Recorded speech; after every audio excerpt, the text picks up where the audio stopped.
অনেকেই এই উত্থানে গণতন্ত্রের জন্য লড়াই করেছেন, কিন্তু এর মধ্যেও আমরা দেখেছি কিছুটা সূক্ষ্ম পার্থক্য।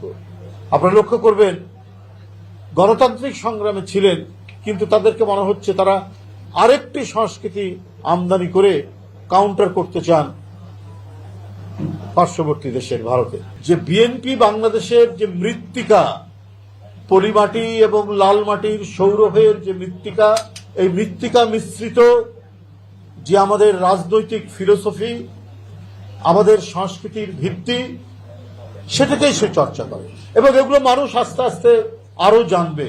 তখন বুঝবে আমাদের সাথে আওয়ামী লীগের কেন পার্থক্য, আমাদের সাথে জামাতের কি পার্থক্য। তারা ইসলাম প্রচার করতে চায়, আর আমরা বলি এটা তো মুসলিম সংখ্যাগরিষ্ঠ দেশ। এখানে 1000 বছর আগে, 800 বছর আগে, 900 বছর আগে আমাদের সুফি সাধকরা এখানে ইসলাম প্রচার করেছেন।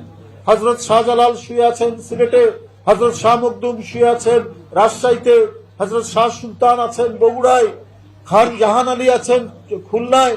সারা বাংলাদেশ এই সুফি সাধকরা একেশ্বরবাদের দিকে, তাওহীদের দিকে সেদিন ইসলামকে প্রতিষ্ঠিত করেছেন। আবার নতুন করে আপনারা কি করবেন ভাই? কোন ইসলাম প্রচার করবেন? যে ইসলাম আমাদের সুফি সাধকরা অনেক সংগ্রাম করে, অনেক মানব সেবা করে তারা প্রতিষ্ঠিত করেছেন, সেই ইসলামের উপরেই তো বাংলাদেশ দাঁড়িয়ে আছে। আপনারা আবার কোন ইসলাম প্রতিষ্ঠা করতে চান? আপনারা ইসলাম প্রতিষ্ঠা করবেন না মওদুদি তন্ত্র প্রতিষ্ঠা করবেন? এইটাও কিন্তু মানুষ ভাবছে এবং এটা নিয়েও